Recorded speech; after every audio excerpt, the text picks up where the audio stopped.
Manuel Ugarte is back. Don Manuel is back in the team. Meanwhile, Patrick Dorgu is looking energized as Man United gets ready to entertain Real Sociedad in a very important game. Ruben Amorim has spoken a lot of life into my ears as a United supporter. I'm going to break it down for you. Subscribe to the United Sport, like, share, and let's get proper into this hot talk. Now, guys, Manuel Ugarte is back. Now, Ugarte is, if you ask me, one of the most important Man United players currently for what he does in the engine room of a football team is the midfield. Now, if you have a player like Manuel Ugarte keeping fit, it is very important if Man United is going to do anything, because if your engine room is not stable, trust you me, the whole system will be out of sorts. So the guy who brings that stability in the middle for Man United is back for a crucial game. Do remember that Real Sociedad themselves, the team we are going to be hosting, are welcoming back their best player in Martin Zubimendi. This is most likely going to be his last season at Man United. He's in his final months with the team, as he's bound to join Arsenal most probably.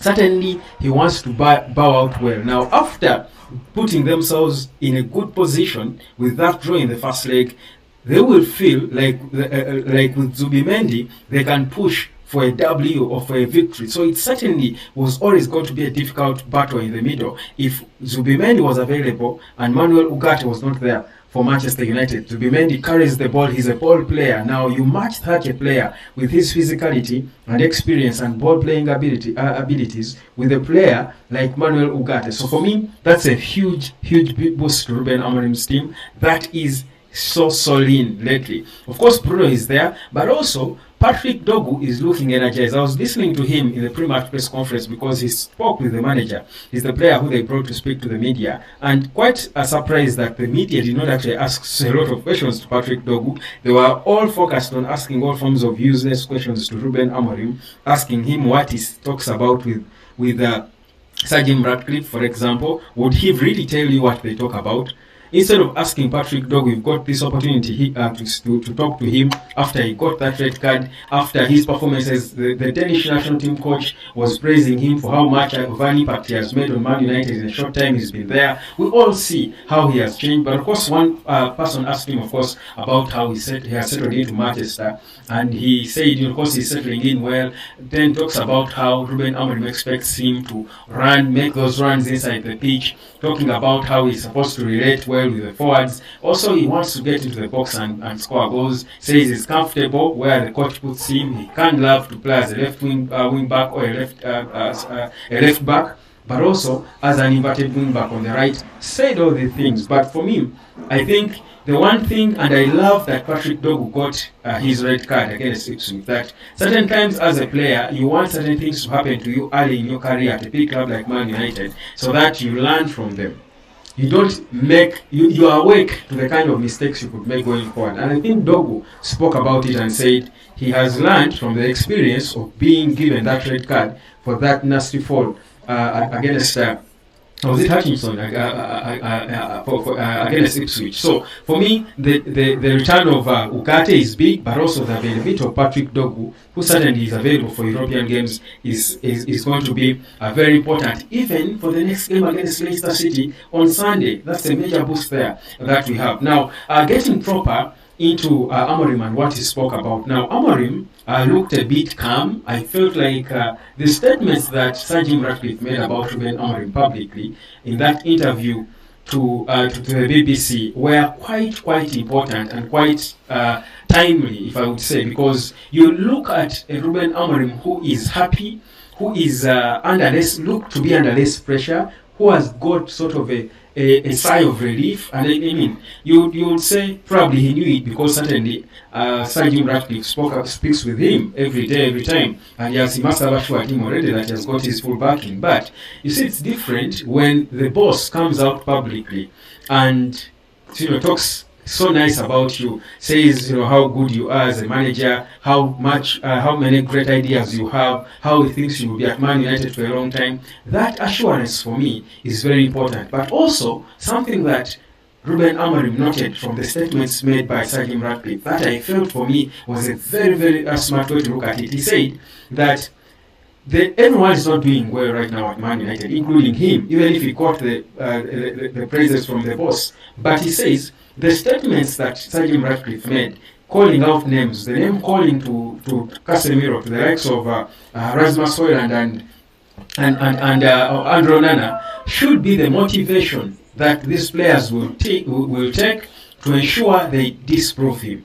Because there is nothing personal against them, but they need to pick this as motivation for them to go and fight. And he says he sees that in training, so he doesn't actually look at the statements made as a negative, but he says, seeing what he has seen in training after those statements, he feels that it has pushed the players to do better. Because the reality is they also know it.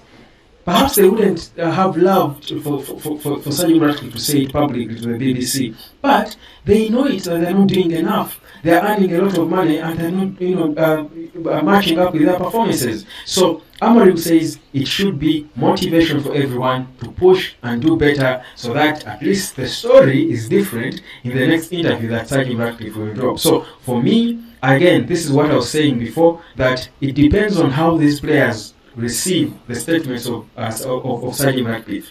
They can choose to take it personal and feel bad about it and bury their heads in the sand and pretend like everything is okay, or they can choose to say, you know what, the guy is right, we are not good enough, we are earning a lot of money, but we are Man United players for a reason, there is something in us that can perform, and they push forward, push themselves to work harder, to be better professionals, to learn more, to listen more, to put in the hard yards, and save their careers at Man United. We've seen it before. At a time when everyone thought Harry Maguire was gone, he changed things for himself, and currently he's one of the more important players for Man United. This happens in football so long as you put your head up, humble yourself, and focus on what matters. So Amorim, for me, has handled the media so well, and I'll go into the game and I'll tell you right now. See, before Ugarte's return, Ugarte's confirmed. Of course, one guy is going out, by the way. Of course, Maguire is out, but also Lenny Yoro is not in the game. According to Amorim, he can't play the game tomorrow. He cannot play. But regardless, for me, seeing that we've got Toby Collier, we've got Ugarte, we've got Bruno, I think from even the Casemiro we saw against Arsenal, by the way, because the performance that Casemiro put on against Arsenal is one that will again make you feel, listen guys, maybe there's some little bit of football left in this guy that can come in handy for the remainder of the season. Again, I'm not saying Casemiro should stay beyond the summer, but for the remainder of the season, if Casemiro is performing the way he was performing, it would only be good for Man United, wouldn't it? So I feel like for me, the thing is depth, I think, in the middle, where the battles should be won. There is depth in the middle for Amorim in all these players, but also I feel the motivation, the psyche, new stadium in 5 years, everything. There is a beautiful psyche, vibe around United now that I feel the players can jump onto, cling onto, and play their lives out as they do entertain Real Sociedad at Old Trafford in front of the home fans. And do recall that United can go as far as winning the Europa League. Again, this was said by Ruben Amorim, and when that happens, United would be back in Europe. So the positive atmosphere should be motivated by the fact that if United go so far and even win the Europa League, United will be playing in the Champions League ahead of teams that will finish above them. So for me, there is every reason for us to fight and believe that it can happen. I'll give you my prediction of that game, but that's a bit of the interesting news that has come through from Ruben Amorim's pre-match press conference today. I loved it, honestly. I feel good about it. I think the pressure is beginning to ease. Let's wait and see how it will go. Subscribe, like and share. Peace, love and harmony.